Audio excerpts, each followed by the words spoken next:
Siku moja kuna kijana mmoja ambaye aliamua kumtembelea mwalimu wake wa zamani. Mwalimu yule alikuwa ni mzee wa miaka 80 hivi.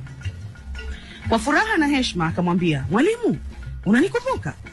Yule mzee akatabasamu akajibu, "Ndiyo, nakukumbuka." Kijana akasema kwa furaha, "Sasa mimi ni mwalimu kama wewe vile.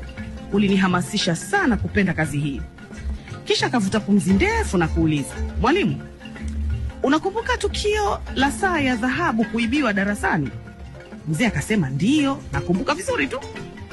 Kijana akasema kwa sauti ya unyenyekevu, "Yule mwanafunzi aliyeiba saa alikuwa ni mimi. Rafiki yangu aliponishuku nilikana, lakini saa ilikuwa kweli mfukoni mwangu.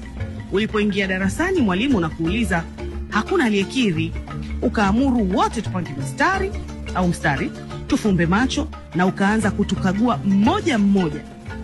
Nilitetemeka sana uliponifikia. Ukaingiza mikono yako mfukoni mwangu, ukatoa saa, lakini hukusema neno.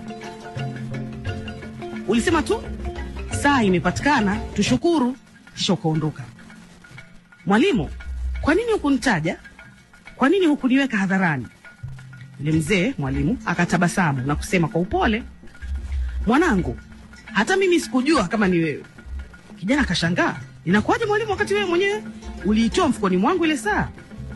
Mzee akamjibu taratibu, "Nilipoambia mfumbe macho, hata mimi nilifumba macho. Nilitaka kuulinda moyo wa yule aliyekosea, si kumuumiza." Kimya kikatawala. Kijana akatoa machozi akasema, "Mwalimu, tukio hilo ndilo lililofanya niwe mwalimu. Nilitaka kuwarudisha watu katika utu, sio katika hukumu. Ulinifundisha kuwa kosa halimfanyi mtu kuwa mbaya, na uongozi wa kweli ni kurekebisha bila kudhalilisha." Yule mzee mwalimu akatikisa kichwa na kusema maneno ya mwisho, "Sisi sote ni wakosefu. Wakati mwingine ni lazima tufumbe macho, si kwa sababu hatuoni, bali kwa sababu tunaelewa. Kuna mambo ambayo yakisemwa hadharani yanaweza kuua roho za watu." Somo tunalolipata kupitia motisha hii ya leo ni, kama huwezi kumbariki mtu, usimvue heshima. Kama huwezi kumuinua, usimponde. Kama huwezi kumtia moyo, basi nyamaza. Uongozi wa kweli si nguvu ya amri, bali ni uwezo wa kurekebisha, kulinda na kuinua bila kuumiza.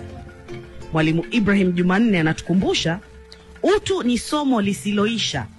Tuchague kuona mema hata pale panapokoselewa.